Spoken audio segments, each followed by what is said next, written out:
Bonjour à tous, aujourd'hui on se retrouve pour une nouvelle critique. Et aujourd'hui je vais critiquer le film Mirai, ma petite sœur, qui est le nouveau film du réalisateur japonais Mamoru Hosoda. Alors Mamoru Hosoda, j'adore ce réalisateur, j'ai vu tous ses films depuis 2006.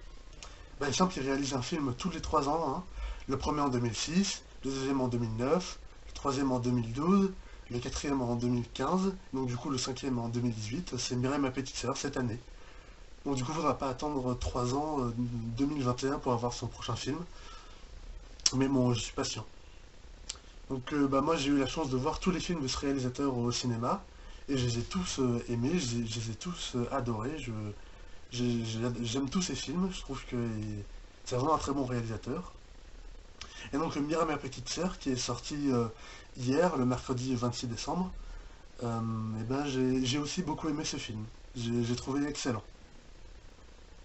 Alors comme d'habitude, ce sera une critique personnelle et subjective, ce sera seulement mon avis sur ce film. Et donc, comme je l'ai dit, je le trouve très bon, quoi.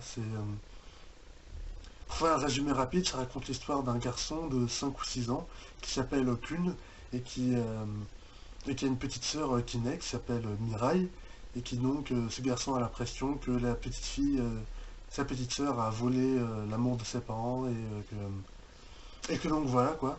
Enfin, finalement, un scénario assez classique, mais qui marche très bien quoi. Les précédents films de Mamoru Hosoda, ils avaient une dimension un peu plus décalée, fantastique quoi. Par exemple, son premier film, ça parlait de voyage dans le temps.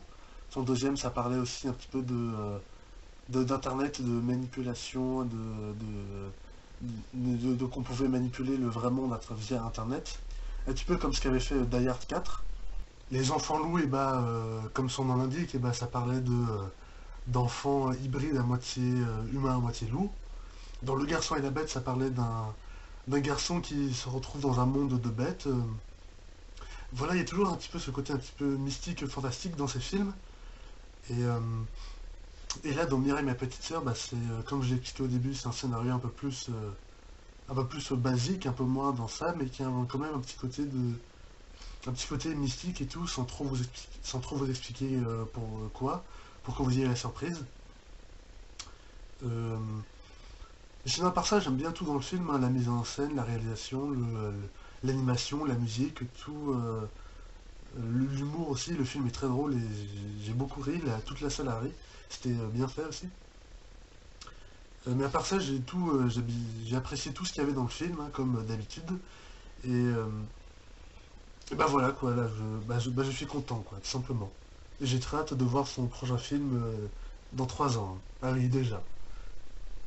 Mais bon, je reverrai bien Marie, ma petite sœur, d'ailleurs. Voilà. Bon bah voilà, j'ai pas grand chose d'autre à ajouter, hein.